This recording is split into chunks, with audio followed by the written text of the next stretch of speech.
Now, we all know that fishing is an incredibly popular sport here in northern Michigan, but you don't have to wait until the weather warms up to do it. That's right. This weekend is the Inter-Loch-Ness ice fishing tournament, and here to tell us all about it, we've got John Ratcliffe this morning. Hey, John, thanks for being with us.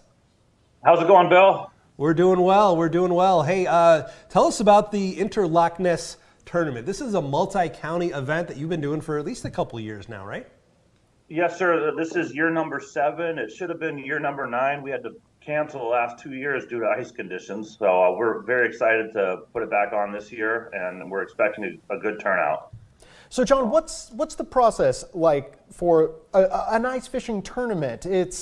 I assume people need to register. They need to come out. Do they need to bring anything special? As someone who's never been ice fishing, I'm curious how this process works. So we're having the registration at Long Lake Grocery. Nick, the owner, is super nice and very a great host. We've had it there for several years now.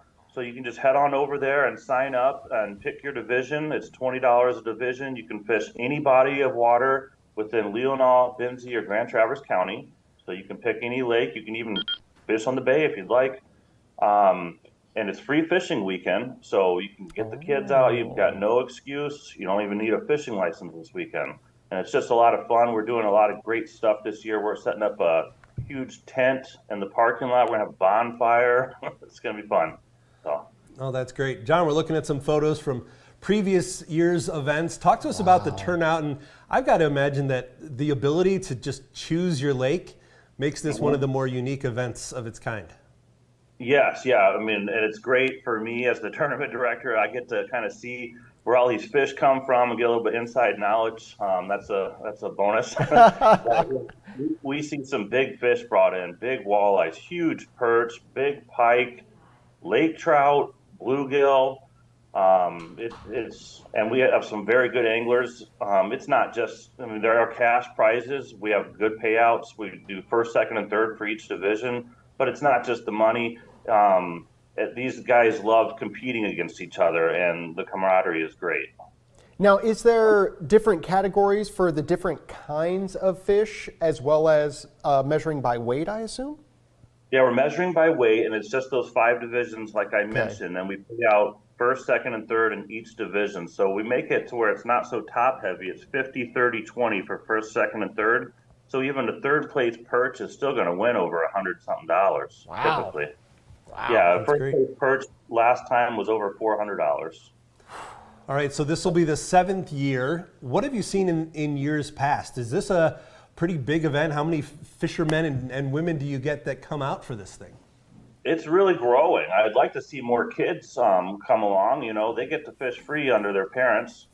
And yeah, it's really growing. We're pretty happy with it, and it's a great way to get exposure for our fishing club, Northwest Michigan Fishing Club. You can check us out on Facebook or go on the website, nwmifishingclub.com, for more information. We do a whole lot throughout the entire year.